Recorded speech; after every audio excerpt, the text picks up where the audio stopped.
Yaşadı indi ortak ediblər mənə. Dur ayağı meydanı qızışdır yenə. Dur ayağı meydanı qızışdır yenə. Alqış deşən alqış edirlər sənə. Çabaşla yıkmışsan nəzirdən betər. Çabaşla yıkmışsan nəzirdən betər. Ay işimi düşüb yüzdəyə daş var edə. Rəşad deyər sözümü qaqaş var edə. Sənin də yüzdəydə şabaş var edə. Başma dönürlər təzə birdən betər. Başma dönürlər təzə birdən betər. Dur ay şair qızışdıran meydanı. Sözün xirilarına verək dərmanı. Sənətdə əymək çətindir orxanı. Çopoğlu möhkəmdir dəmirdən betər. Çopoğlu möhkəmdir dəmirdən betər. Atılmışsan meydana şeydən betər. Tapmalıyam taze fikir sözümdən. Tapmalıyam taze fikir sözümdən. Şir tanıyıblar mənə şir sözümdən. Sənin kimi şairləri bir sözümdən. Ama söndürərəm min gecə birdən betər.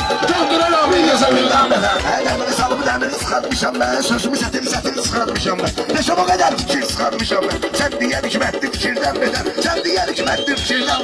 Deyəmərəm bir də ki birdən betər. Açamla eğlendirənib gəlmişsən. Sən üstədindən güvənib gəlmişsən. Güzdəyə bəzənib düzənib gəlmişsən. Parıldayırsan suvenirdən betər. Parıldayırsan suvenirdən betər.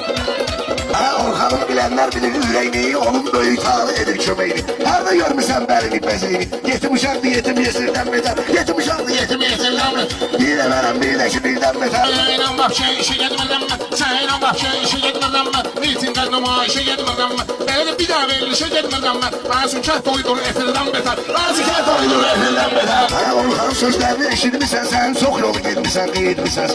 Şair ağzı verilişə getmişsən, sən olub gülməli təksə birdən betər. Olub gülməli təksə birdən betər. Sənin də çox yabanmağımı görmüşəm. Hələ deyib yanmağımı görmüşəm. Efirlərdə uzanmağımı görmüşəm. Qalın da qat vaxtı xəmirdən betər. Qalın da qat vaxtı xəmirdən betər.